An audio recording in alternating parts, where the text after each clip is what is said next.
نحمد و نصلی علی رسولہ الکریم اما بعد فاعوذ باللہ من الشیطان الرجیم بسم اللہ الرحمن الرحیم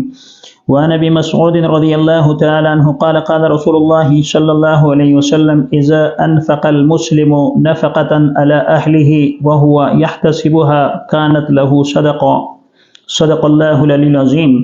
حضرت ابن مسعود رضی اللہ تعالیٰ راوی ہیں کہ رسول اللہ صلی اللہ علیہ وسلم نے فرمایا، جو مسلمان اپنے اہل یعنی بیوی اور اقربا پر کچھ خرچ کرتا ہے اور اس میں ثواب کی توقع رکھتا ہے تو اس کا یہ خرچ اس کے حق میں بڑا مقبول صدقہ ہو جاتا ہے۔ صحیح بخاری اور صحیح مسلم میں اس حدیث کو حضرت ابن مسعود رضی اللہ تعالیٰ سے روایت کیا گیا ہے کہ رسول اللہ صلی اللہ علیہ وسلم نے ارشاد فرمایا کہ جو مسلمان ایسا ہے جو اپنے اہل و عیال پر یعنی اپنی بیوی پر اور اپنے بچوں پر اپنے مال کو خرچ کرتا ہے تو اللہ تبارک و تعالیٰ اسے صدقے کا ثواب عطا فرماتے ہیں۔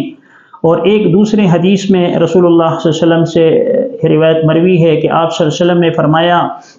کہ بہترین صدقہ وہ ہے جو تم اپنے اہل و عیال پر خرچ کرو۔ تو بیوی کا جو نان و نفقہ ہے، جو سکنا ہے، جو اس کی رہائش ہے، کھانے پینے کا انتظام ویسے بھی وہ شوہر کے ذمہ لازم اور ضروری ہوا کرتا ہے۔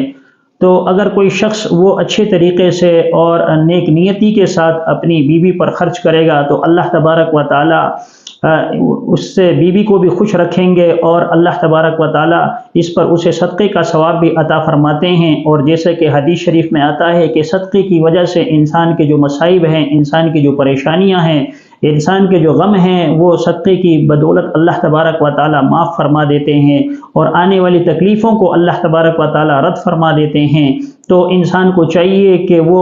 جو اپنا مال ہے وہ کوشش اس بات کی کرے کہ اپنے اہل و عیال پر یعنی اپنی گھر والی پر اور اپنے بچوں پر اور اسی طرح جو رشتہ دار وغیرہ ہیں قریبی ان پر خرچ کرنے کی وہ ہمہ کوشش کرے۔ تو اس کے علاوہ اگر اس کے پاس مال زیادہ ہے اور اللہ تبارک و تعالیٰ نے اسے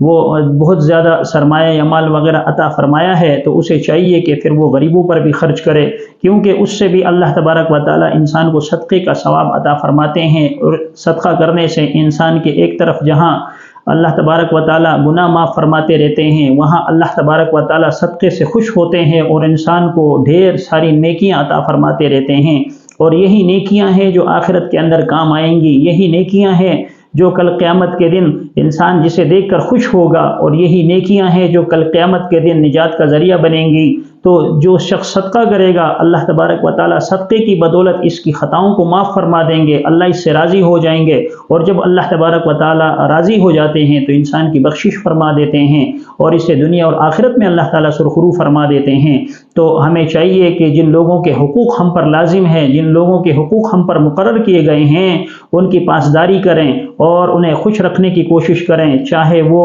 ہمارے قریبی رشتہ دار ہوں چاہے دور کے رشتہ دار ہوں۔ اللہ تبارک و تعالیٰ ہم سب کو اس حدیث پر عمل کرنے کی توفیق عطا فرمائے تاکہ ہماری دنیا بھی سنور جائے، ہماری آخرت بھی سنور جائے۔ آمین۔ وآخر دعوانا ان الحمد للہ رب العالمین۔